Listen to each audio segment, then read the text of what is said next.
versículos 3 al 5 del libro de Efesios capítulo 1. Bendito sea el Dios y Padre de nuestro Señor Jesucristo, que nos bendijo con toda bendición espiritual en los lugares celestiales en Cristo, según nos escogió en Él antes de la fundación del mundo, para que fuésemos santos y sin mancha delante de Él, en amor, habiéndonos predestinado para ser adoptados hijos suyos por medio de Jesucristo, según el puro afecto de su voluntad. Como mencionaba la semana pasada, este texto de Efesios 1 es la columna vertebral de nuestra doctrina. La doctrina más importante, bueno, todas son importantes, pero la fundamental con respecto a la elección, a la salvación, se encuentra ahí en Efesios capítulo 1. Y todas las bendiciones espirituales se dan en Cristo. Si usted se fija desde el versículo 3 hasta el versículo 14, todo es en Cristo. Nos bendijo en Él, nos escogió en Él, nos predestinó en Él, nos adoptó en Él. Entonces, fuera de Cristo no caben las bendiciones espirituales. No cabe. Dios nos bendijo con toda bendición. Y es un texto largo, ¿no? Es una frase larga. Nos bendijo con toda bendición espiritual en los lugares celestiales en Cristo Jesús. O sea, mire qué tremenda bendición. Y mencionamos, así solo para recordar, ya vamos a entrar al tema de hoy. Y mencionábamos, empezamos haciendo la pregunta: ¿qué es para usted una bendición? ¿Qué es una bendición? A veces nosotros pensamos que bendición es cuando todo está bien, ¿no? Cuando las necesidades están satisfechas, cuando en el trabajo todo está bien, cuando los hijos están bien, la familia está bien, el negocio va viento en popa, la cuenta bancaria aumenta cada día.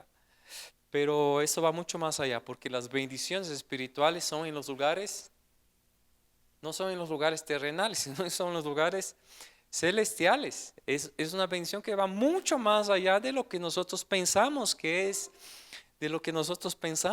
bendición. Ahora, aunque sea en los lugares celestiales, no significa que vamos a esperar para disfrutar de ellas. Las bendiciones no son futuras. Las bendiciones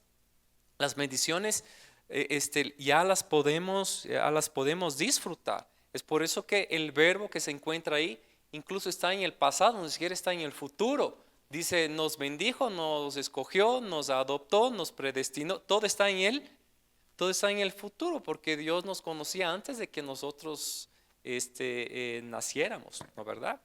Entonces leímos ahora que vamos ya a entrar a la primera de esas bendiciones, el texto de Efesios capítulo 1, el versículo 4. El versículo 4 dice así. ¿Qué dice ahí, hermano? Vamos a leer el 3. Bendito sea el Dios y Padre de nuestro Señor Jesucristo, que nos bendijo, y ahí va, con todas bendiciones espirituales en lugares celestiales en Cristo. Y la primera está. Bueno, la primera ya está, nos bendijo. Y lo que viene es que nos ha escogido según ¿qué dice? ¿Qué dice, hermano? Estamos poquitos, pero estamos despiertos. Nos bendijo nos escogió ¿en quién? Todas las bendiciones se dan en Cristo, porque son en los lugares celestes, ¿no? En Cristo. ¿Nos escogió en quién? En Él. Aquí viene esa doctrina del escoge, hermano, es súper interesante. Y nosotros como iglesia debería ser algo fundamental en nuestra enseñanza, en lo que nosotros creemos. ¿Qué significa esta escoja? Dios escoge a unos, no escoge a otros, escoge a los más chéveres, a los más guapos, y a los otros los desecha. No significa esto. ¿Qué significa la escoja, hermano, de aquí del versículo 4? Recordando que esta escoja se dio antes de la fundación del mundo. A Jeremías, por ejemplo, tenemos ahí muchos textos en el Antiguo Testamento que nos muestra qué significa esto. A Jeremías le dijo, por ejemplo, dice, antes de que nacieste, antes de que te formara, yo ya te había conocido. Yo ya te conocí, antes de que naciese ya te santifiqué y te di por profeta a las naciones. Hay textos que nos enseñan que el creyente es llamado el escogido. Los creyentes son llamados los escogidos. Es un término, es un texto que se encuentra en Lucas 18:7. Para hablar de esta bendición, yo tengo que darles muchos textos, muchos respaldos bíblicos para que respalde todo aquello que vamos a estar hablando, ¿no es cierto? Algunos voy a leer, algunos se van a proyectar, otros no. Simplemente yo voy a mencionar porque usted ya debería conocer, ¿no es cierto? Romanos, por ejemplo, capítulo 8, versículo 33, dice: nadie podrá acusar a los escogidos de Dios. Nuevamente aquí aparece la palabra escogidos, escogidos, ¿no? En Colosenses capítulo 3, versículo 12 dice: vestíos como escogidos de Dios, escogidos. Y es una palabra que se encuentra en toda la Biblia, escogidos. Y hay uno que ahí sí les pido que abramos nuestras Biblias, que está en 1 de Pedro capítulo 1 versículo 2. 1 de Pedro capítulo 1 versículo 2. Miren lo que dice ahí. Aquí hay otra palabrita que seguramente para algunos sea nueva, ¿no? Dice elegidos, nuevamente la palabra, escogidos o elegidos. Elegidos según ¿qué dice? ¿Qué significa esto? Aquí viene otro término, la presciencia de Dios. Presciencia de Dios, Padre, en santificación del Espíritu, para obedecer y ser rociados con la sangre de Jesucristo. ¿Se acuerdan las dos palabritas que mencionamos la semana pasada? Gracia y paz, siempre. Siempre será en este orden. No paz y gracia, sino gracia y paz sean multiplicadas. ¿Por qué gracia? Bueno, es imposible poder obtener la paz de Dios si primero no experimentamos primero siempre será la gracia. La gracia es la dádiva de Dios. Él nos salvó por gracia. En el momento que experimentamos su gracia, podemos tener paz para con Dios. La palabra que menciona Pablo, las dos palabras que menciona Pablo en todas sus cartas, siempre van en este orden: gracia y paz, no paz y gracia. No podemos tener paz con Dios si primero no somos, no aceptamos el regalo de la gracia. ¿Está conmigo, hermanos? Elegido según la presciencia. Ahora viene. ¿Qué presciencia? ¿Qué es presciencia? Lo que antecede, ¿no? Es uno de los atributos de Dios de su omnisciencia. Presciencia. Exactamente lo mismo. Él conoce de antemano todas las cosas. Él sabe. Él conoce todas las cosas. Aquí vamos a empezar a entender esa doctrina de la elección. Según nos escogió en Él. Importante, hermanos, porque esta elección solo se da en unión con Cristo. Es imposible. No, soy elegido, pero separado de Cristo. Dice, nada somos, nada podemos hacer. Un miembro separado del cuerpo, pues muere. Ahora Dios sabía que nosotros no merecíamos tal elección. Nosotros no estábamos en condición ni siquiera de elegir. ¿Quién eligió? La Biblia dice que Él nos amó primero. No fuimos nosotros el que dimos el primer paso. Si nosotros amamos es porque correspondemos a este amor.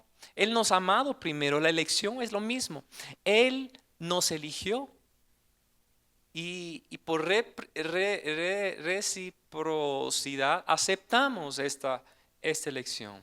La elección no fue para un grupo de personas, no fue para Israel solamente, no fue para los judíos. No, la elección fue para todos, fue para todos. Cristo murió en la cruz no por un puñado de personas. Cristo murió en la cruz por el mundo. Cristo murió en la cruz por la humanidad. Pero entonces seguramente usted debe estar pensando, ¿por qué entonces escoge? O sea, es como que escojo, no, este sí, no. Más adelante vamos a ir aprendiendo un poquito de esto, ¿no? Segunda de Tesalonicenses capítulo 2 versículo 13. Desde un principio Dios te escogió, ¿para qué? Para salvación. Para salvación. versículo 2, versículo 13 de 2 de Tesalonicenses. Dice, pero nosotros debemos dar siempre gracias a Dios respecto a vosotros, hermanos amados por el Señor, de que Dios os haya, ¿qué dice? Nuevamente la palabra, de que Dios os haya escogido desde el principio. ¿Para qué cosa? Para la salvación mediante la santificación por el Espíritu y la fe en la verdad. Yo quiero decirte algo. La salvación tiene su origen en Dios, no en nosotros. Es Él quien determina, es el que salva. No somos nosotros quien lo elegimos, sino es Él quien nos elige. El texto se encuentra en Juan 15:16. Juan 15:16. Vaya conmigo, hermanos, por favor. Juan 15:16. No me elegisteis vosotros a mí. Ahí está. Sino que yo os elegí a vosotros. Yo os he puesto para que vayáis y llevéis fruto y vuestro fruto permanezca, para que todo lo que pidiereis al Padre en mi nombre, Él os lo dé. El Señor está hablando aquí a los discípulos. Y dentro de esta escoja estaba un publicano, estaba un traidor como Judas, como Pedro, que también fue traidor. Habían pescadores. Fue Dios quien decidió escoger. Saulo estaba camino a Damasco y fue Dios quien le escogió. David estaba pastoreando las ovejas de su padre y fue Dios quien le escogió. Gedeón se estaba escondiendo de los madianitas y fue Dios quien le escogió.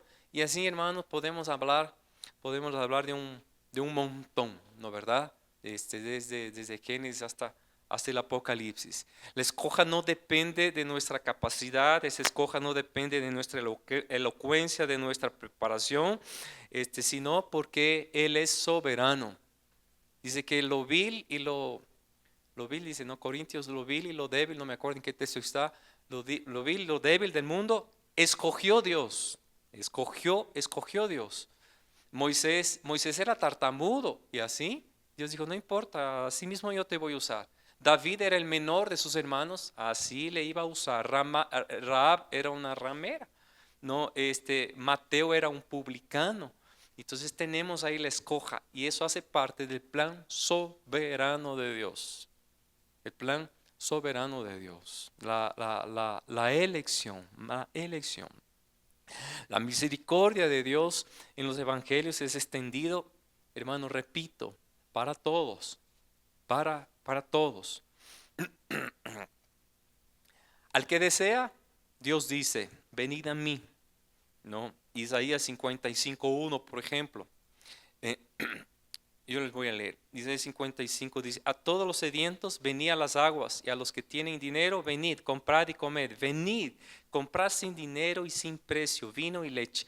Está hablando aquí de una manera metafórica, pero está hablando del reino de Dios. El último capítulo del último libro en la Biblia, los últimos versículos. Apocalipsis tiene 22 capítulos y los últimos versículos dice el versículo 17, la esposa y la iglesia dicen, perdón, la esposa y el espíritu dicen, ven, y el que tenga sed, venga y beba del agua gratuitamente. Menciono esto siempre y digo que el mensaje de la Biblia, de la palabra es invitación, es llamado. Dios llama constantemente. Dios llama. Nos dice Dios que está dispuesto a que nadie se pierda. Segunda de Pedro 3:9, Primera de Timoteo 2:4.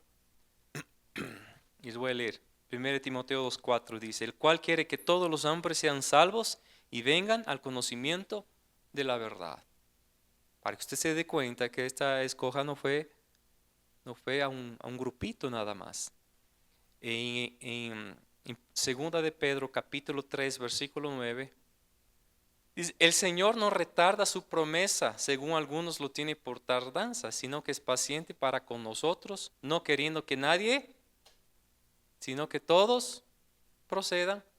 No dice que un grupito, sino que todos, aquí está la palabra, todos procedan al arrepentimiento. Jesús dijo, Al que a mí viene, no le echo fuera. ¿Ah?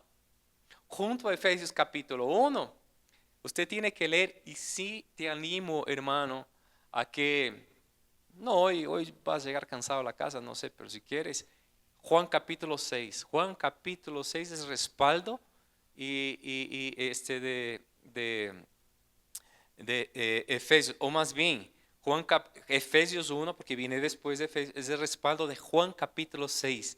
La doctrina de la escoja se encuentra en Juan capítulo 6. Son algunos versículos, son como 60 versículos, pero hermano, tienes que leer. Ahora no hay tiempo. Lo que estoy tratando de hacer en esta serie es darle una pastillita, ¿sí? Algo que nos quede, porque eso es para hablar mucho tiempo, ¿no?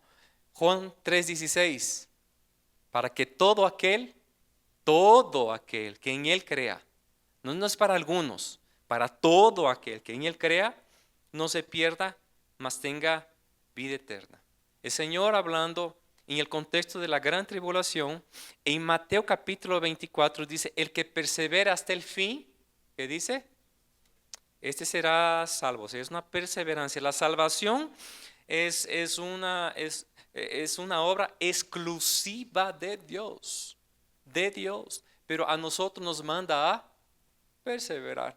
Y por eso está el texto, ¿no? Perseverar hasta el... Ahora, ¿por qué dice hasta el fin? Porque el contexto de Mateo capítulo 24 no es para la iglesia. Se supone que la iglesia está perseverando. El contexto aquí es para los de la gran tribulación que están siendo atribulados, que están siendo perseguidos, que están siendo muertos. Y el Señor les está diciendo, aguántese, son 7 añitos nomás. Imagínense, tienen que perseverar hasta el fin, porque en ese tiempo dice que incluso buscarán la muerte y no la hallarán. Entonces tienen que perseverar, no tendrán que comer, no tendrán que dar que comer a sus hijos, pero tienen que perseverar hasta el fin. No es el contexto de la iglesia hoy, es un contexto de que se supone que la iglesia ya se fue, que nosotros nos fuimos y aún ahí Dios tiene elegidos. ¿Puede creer? Miren la misericordia de Dios, hermano. El Señor empieza en Génesis llamando, termina en Apocalipsis con el llamado. Al final de Apocalipsis, o más bien al comienzo, Apocalipsis capítulo 3, Dios lleva a la iglesia y Dios sigue animando a perseverar incluso en la gran tribulación. 7 años que se unirán a los que partieron en el rapto, aquellos que perseveraron hasta el fin. ¿Está conmigo, hermano? Les estoy complicando la vida. No, estamos bien. Perseverar hasta el fin. Vamos al contexto de la gran tribulación para que usted vea el amor y la misericordia de Dios. En Mateo capítulo 24, por ejemplo, el versículo 22. Mateo capítulo 24, el versículo 22. Mire. Y si aquellos días no fuesen acortados, nadie sería salvo. Mas por causa de los, para que usted se dé cuenta que ahí también están. Por causa de los escogidos, aquellos días serán acortados. Si no, no hubieran sido 7 años, tal vez hubieran sido más, 70. Pero Dios dice, vamos a cortar, porque si no, ni estos se van a salvar. Y si se va al 24, ahí mismo, vaya al 24. Dice, porque se levantarán falsos cristos y falsos profetas y harán grandes señales y prodigios de tal manera que engañarán, si fuera posible, aún a los, nuevamente la palabra, a los escogidos. Repito, hermano, no quiere decir que tenemos que guardarnos de los falsos profetas en el tiempo de la iglesia. También hay, pero en este entonces será terrible. Será terrible. Vaya más adelante, versículo 31. Ahí mismo estamos en el capítulo 24. Versículo 31 dice, y enviará, ¿qué dice, hermanos? Y enviará a sus ángeles con gran voz de trompeta y juzgarán a sus escogidos de los cuatro vientos, desde un extremo del cielo hasta el otro.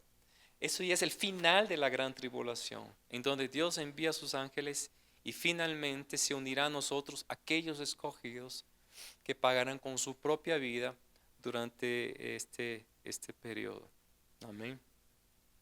Dios escogió para salvación a aquellos que permanecen en Él, y a los otros, ahora, los que no permanecen en Él los dejó en su estado pecaminoso, porque se han resistido a la obra redentora de Cristo, trayendo para sí mismos destrucción.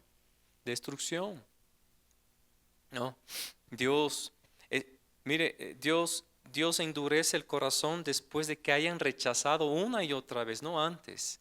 En el caso de Faraón, si usted se da cuenta, el corazón de Faraón ya era malo, y Dios, conociendo esto, lo endureció definitivamente. Dios endurece, ¿no? Pero después de que le han rechazado continuamente, es una secuencia, hasta que finalmente, pues Dios ya los entrega, como dice Romanos 1, a sus pasiones, a sus lascivias y al pecado. Es Dios quien los entrega, Dios que los entrega. Ellos fueron llamados. Jesús también murió por ellos, pero han rechazado toda gracia, pisoteando la sangre de Jesucristo. ¿Y qué hace Jesús? Los entrega. Si esto es lo que quieres vivir, si eso es lo que te gusta, pues bueno. Yo digo una cosa, yo creo que jamás Dios va a permitir que alguien esté en un lugar donde no quiere. ¿Está conmigo, hermanos? Mire, yo quiero darte 3 textos sumamente importantes. Perdón, hermanos, que les bombardeé con tantos textos, pero la única forma de aprender un poco sobre la escoja. Y sobre estos textos pudiéramos enseñar, pudiéramos profundizarnos más, pero no hay tiempo. Hechos capítulo 10, versículo 26. Hechos 10, 26. Porque si pecaremos voluntariamente, después de haber recibido el conocimiento de la verdad, ya no queda más sacrificio por los pecados. Si pecamos voluntariamente, ya no queda sacrificio por los pecados. Y más adelante menciona que Cristo murió una sola vez. O sea, Él no va a morir nuevamente. Él ya murió por tus pecados. Pero si se rechaza continuamente, pues ya no queda más sacrificio. Y el versículo 29, ahí mismo. ¿Cuánto mayor castigo pensáis que merecéis al que pisoteara al Hijo de Dios y tuviera por inmunda la sangre del pacto, la cual fue santificada, e hiciera afrenta del Espíritu de gracia? Entonces, Dios escogió para salvación quienes permanecen en Él. Los que no permanecen en Él y resisten toda gracia, toda obra redentora de Cristo, traen para sí mismo destrucción eterna, condenación eterna. Condenación eterna, ¿no es? Ahora, es importante, hermano, tomar en consideración que no es que algunos están clamando a Dios desesperadamente por salvación y Él lo rechaza porque Dios dice, no, tú no, porque tú no eres escogido. No es así que funciona la cosa. No es que, ay Señor, por favor, sálvame. No, tú no eres escogido, así que ni clames más. No funciona así, no es eso, no quiero que entendamos así. Aquellos a quienes Dios no elige continúan haciendo exactamente lo contrario a lo que Dios pide, rechazando continuamente la gracia. Se rebelan contra Dios e intentan estar lo más lejos posible de Él. Porque todo aquel que clama, se arrepiente, Dios tiene los brazos abiertos. Él murió en la cruz así. Él tiene los brazos abiertos y está dispuesto a perdonar a todo aquel que se arrepiente. Mire, hermano, un texto sumamente importante. Sumamente importante. Estoy dando tantos textos, la próxima semana no les voy a dar ni un texto. Pero ahora es importante hablar darles todos estos. Segunda Tesalonicenses capítulo 2. No suelo bombardearles tanto así en textos, pero ahí vamos. Segunda de Tesalonicenses capítulo 2, el versículo 7. Algunos textos, algunos versículos quiero leerles aquí en Segunda de Tesalonicenses. Versículo 7, ¿qué dice? Porque ya está en acción el misterio de la iniquidad. La palabra iniquidad, hay traducciones que dicen maldad, ¿no es cierto? Solo que hay quien al presente lo detiene hasta que él a su vez se ha quitado de en medio. ¿Hay maldad, hermano? Pero claro, el misterio de la maldad. ¿Quién detiene la maldad? O sea, si usted hoy cree que el mundo es malvado y perverso, eso no se compara. No se compara cuando Cristo venga por su iglesia y se desata en verdad el mal. Porque hoy hay algo que detiene el mal. ¿Quién es? Pensábamos que era el Espíritu Santo, pero no es el Espíritu Santo, es la iglesia. Es la iglesia. Porque el Espíritu Santo no puede ser quitado, es Dios, el Espíritu Santo. Es la iglesia. La iglesia es la que está aquí como un tapón. Es como que dice que hay ángeles caídos y demonios que están encerrados en cárceles en el centro de la tierra, esperando el tiempo en el que la iglesia sea arrebatada y estos sean sueltos. Ahí es donde se desata. Vaya a Apocalipsis capítulo 4 al 22 y se va a dar cuenta que es maldad. Entonces, está ya en acción el misterio de la maldad y hay quien lo detiene. ¿Quién detiene? La iglesia. Es la iglesia que predica del amor de Dios, es la iglesia que predica de la bondad de Dios, es la iglesia que predica del juicio de Dios y lo que produce, claro, por medio del Espíritu Santo, porque es junto, es verdad, no puede haber obra, no puede haber iglesia sin la obra poderosa del Espíritu Santo. Ahí podemos ver en Hechos capítulo 1, ¿no es cierto? Cuando empezó la iglesia con el derramamiento del Espíritu Santo, vinieron en el aposento alto, estaban ahí reunidos. Entonces, claro, es junto, la iglesia obra por medio del poder del Espíritu Santo. En el momento que se ha quitado la iglesia, porque el Espíritu Santo está en todo lado. Si no, ¿quién va a estar con aquellos elegidos en la gran tribulación? Porque leímos, ¿no es cierto? ¿Quién convence? Entonces, si no hay Espíritu Santo salados, pues no habrá para ellos tampoco salvación. Entonces, tenemos ahí a la iglesia será quitada. Entonces, versículo 8, ponga atención, versículo 8, hermanos. Entonces se manifestará aquel inicuo.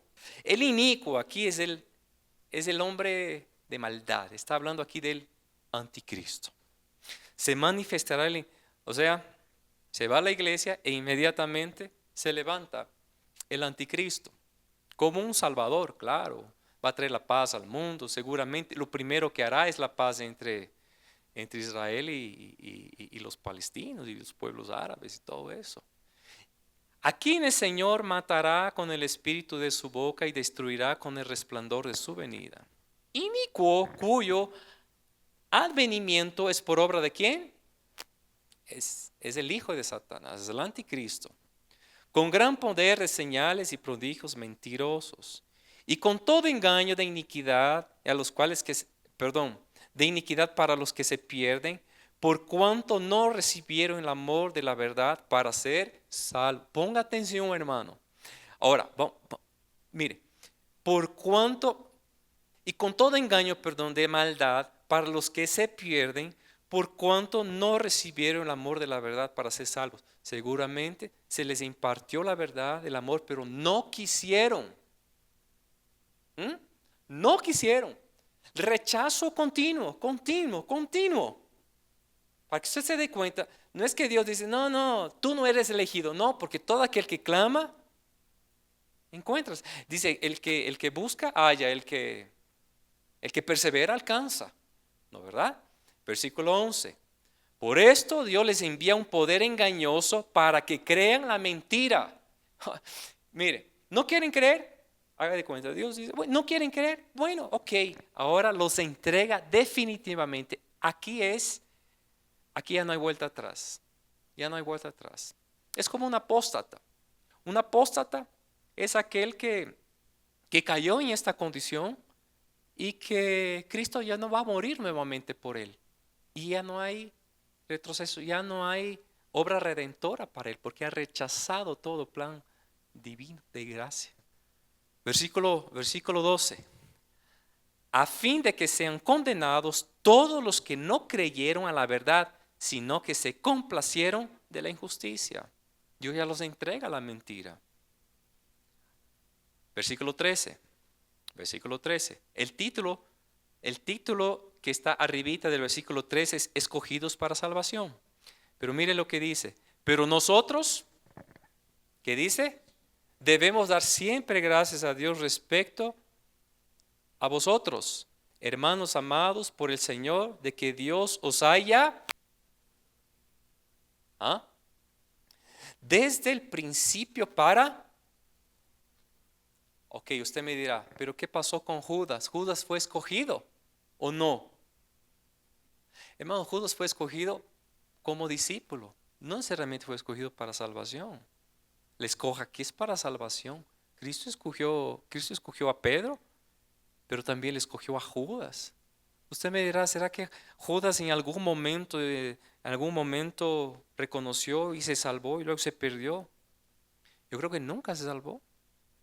Estuvo perdido desde el principio. Y se muestra esto en los evangelios. Su avaricia, su deseo de que más bien usar el dinero para otras cosas. ¿Se acuerda lo del perfume, no es cierto? Era que la mujer vende el perfume y ayuda a los pobres y que no malgaste ahí lavando los pies de Jesús. ¿Quién propuso venderlo? Fue Judas, pero no por bonito y por chévere, sino por codicia. Entonces los evangelios ya muestran cuál era el corazón de Judas, queridos. Judas. Surge la pregunta, entonces, ¿que se pierde o no se pierde la salvación? Yo creo que está mal dicha la cuestión perder, porque perder, Dios no quita aquello que ha dado, sino uno tiene o no tiene. Es así. ¿Está conmigo, hermano? No quiero meterme ahí en aguas profundas, porque después no voy a poder salir. Más adelante vamos a ir analizando esto. Amén. ¿Tienen preguntas? Sé que tienen preguntas, me están viendo así como... Bueno, sí, háganle nomás. Versículo 14, ahí mismo. A lo cual os llamó mediante nuestro evangelio para alcanzar la gloria de nuestro Señor Jesucristo. Ahora ponga atención al versículo 15. Así que, hermanos, ¿qué dice? Estad firmes y retened la doctrina que habéis aprendido, sea por palabra o por carta nuestra. El primer grupo, Dios los entregó definitivamente a la mentira. Si esto mismo es lo que quieren, pues, bueno, por más, bueno, ahí ya no va a haber deseo de arrepentimiento, no va a haber, sino que Dios les envía un espíritu de mentira. Pablo más adelante dice, ocupaos de vuestra salvación con temor y temblor. Aunque pertenece a Dios, es todo de Dios, eso no significa que no vamos a perseverar, no vamos a tenerla como un tesoro. Hermano, gracia no significa gratis. A veces se puede llegar a pensar, bueno, ¿cómo es gratis? Bueno, lo que es gratis a veces no se valora, ¿no es cierto? Mucho por el contrario, la salvación no tiene precio. Y por eso mismo tenemos que ocupar y guardar con todo nuestro corazón. No porque sea nuestra o por lo que nosotros hagamos, es por lo que Él hizo. No es por obra nuestra. La salvación es obra exclusiva de Jesucristo. Él te escogió, correspondiste a este llamado y ahora vamos a perseverar. Vamos a permanecer firmes ahí, ¿no es cierto? Es por elección que llegamos a la fe en Cristo. Dios nos escogió, es la elección que llegamos a conocer a Jesús. Jesús dijo, ninguno puede venir a mí si el Padre que me envió no le trajere. No es que le amamos primero, Él nos amó y correspondimos a este amor. Lo mismo es la elección, es la escoja, ¿no? Juan capítulo 6, versículo 37. Juan 6, 37. Mire lo que dice ahí, hermanos. Para que usted se dé cuenta. Mire la soberanía de Dios. Nada es nuestro, nada es por lo que nosotros hagamos. Todo lo que el Padre me da, ¿qué dice? Sí, ahí está. Todo lo que el Padre me da, vendrá a mí. Y al que a mí viene, no le echo fuera. Mire. Ahora, ¿por qué? ¿Por qué conocimos a Cristo? Porque el Padre nos atrajo a ello. Versículo 44. Ninguno puede venir a mí si el Padre que me envió no le trajere, y yo le resucitaré en el día postrero. Entonces no es por lo que nosotros hagamos, es porque el Padre lo ha decidido así. Amén, hermanos. Mire qué interesante. Ahora, interesante también. Estamos hablando aquí de Juan capítulo 6 que les animé a leer en algún momento, ¿no es cierto? Tome en consideración también la voluntad humana en unos textos más atrás. También aquí hay algo interesante, hermano. Leímos el capítulo 5, pero el contexto leímos el capítulo 6, pero el contexto de Juan 6 es Juan 5. Juan 5:40. Juan 5:40, ¿qué dice ahí? Vamos más atrasito. ¿Qué dice? Y no queréis venir a mí para que tengáis vida. ¿Está entendiendo, hermano? Señor dice, bueno, si ahora ustedes vienen a mí es porque el Padre me los ha entregado. Pero también aquí influye la voluntad humana. Porque aquel que no quiere ir, pues, ahí dice, no quieren venir a mí para que tengáis vida. Jesús le dijo a su pueblo, Jerusalén, Jerusalén, que mata a los profetas. ¿Cuántas veces les quise guardar, recoger, tenerlos conmigo como la gallina tiene a los polluelos debajo de sus alas? Y no quisiste. Y no quisiste. Entonces no es cuestión que Dios te forza así, aunque no quieras, ay, ahora sí te llevo. No, no quisieron. Rechazando toda gracia, toda gracia. Amén, hermanos. Mire qué doctrina tan tremenda, ¿no? Yo sabía que ustedes iban a quedar así como, ¿será? Pues sí, hermano, está en los textos. Vaya ahí y estudie todos esos textos detalladamente, vaya al contexto, lea todo el capítulo y se va a dar cuenta de esto. Así que Él nos bendijo, nos escogió. Hay otra palabrita que no sé si en 5 minutos yo alcance, que es la palabra predestinar. Efesios capítulo 1, versículo 5. Dice que Él nos predestinó en amor, habiéndonos predestinado para ser adoptados hijos suyos por medio de Jesucristo, según el puro afecto de su amor. Nuevamente, la predestinación es por medio de Jesucristo. Yo debo estar en Él. Debo estar en Cristo. ¿Quieren preguntar algo, hermanos? ¿No? ¿Estamos bien ahí? La palabra predestinar, prorizo, significa convocar. La palabra significa invitar. Hay una parábola, la famosa parábola de la fiesta de las bodas, ¿no es cierto? Dice, el reino de los cielos es semejante al rey que hizo una fiesta de bodas a su hijo. Su hijo se iba a casar y preparó un banquete. Y dice que fue y llamó a todo el mundo, ¿no es cierto? Dice, pero ponían excusas. Unos decían, no puedo, es demasiado noche, por ahí. Uno dice, yo compré unas yuntas de buey, tengo que ir a probar, me voy a casar, compré una hacienda y no puedo ir. Hermano, Dios llamó a todos y los escogidos fueron los que aceptaron la invitación. Entonces, ahí está. Los que escoge Dios son aquellos que aceptan la invitación. Y el mismo contexto de la parábola de las bodas, el final de esta parábola dice, muchos son los llamados, dice. ¿Cuántos son los llamados? Muchos, todos. Muchos son los llamados. ¿Y pocos? Ahora, ¿a quién Dios llamó?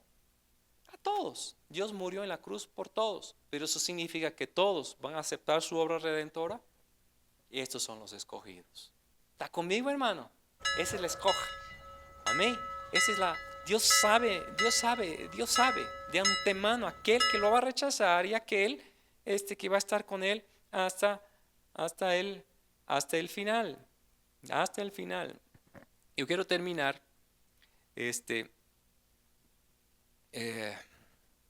con Lucas.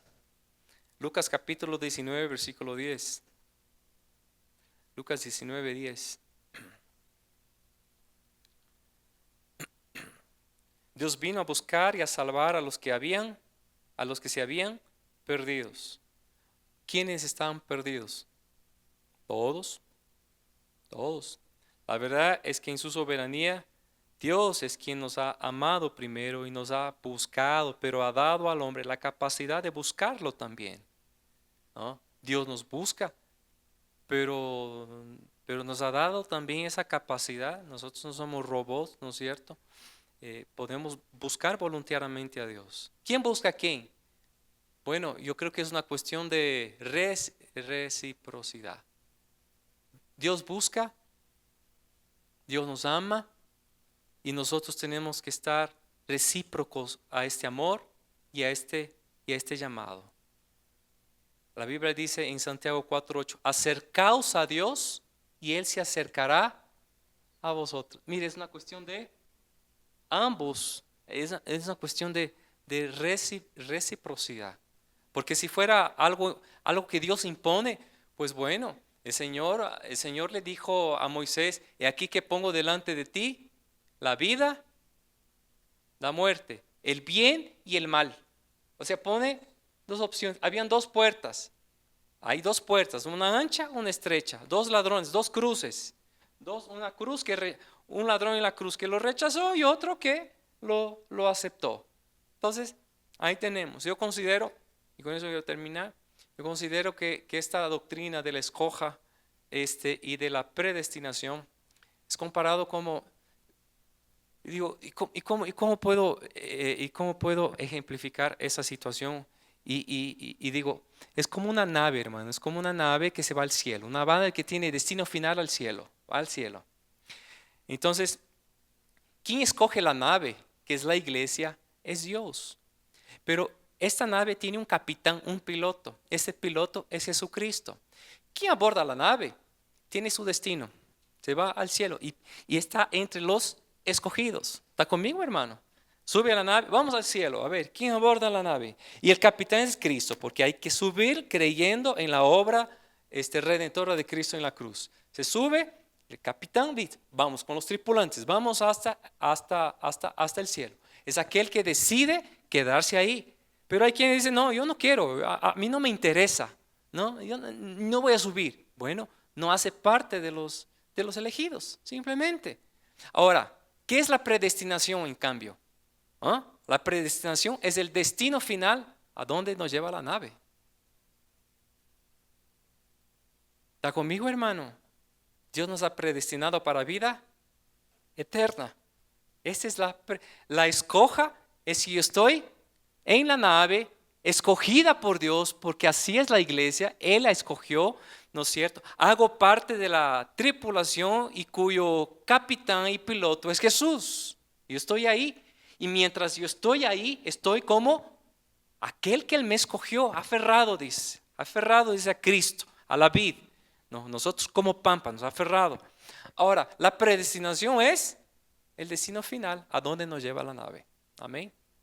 Esa es la doctrina, esa es la bendición en la que Dios nos escogió y nos ha predestinado. Próxima semana hablaremos, si Dios permite, sobre la adopción, porque aparte de esto, también somos hijos de Él, somos adoptados por Cristo. Pongan sobre sus pies, hermano. Por la muerte de Cristo todos fuimos invitados y convocados por Dios a subirnos a esta nave. Sin embargo, Él conoce de antemano quién no lo va a hacer, quién no lo hará. Eso es la predestinación. Amén. Señor les bendiga.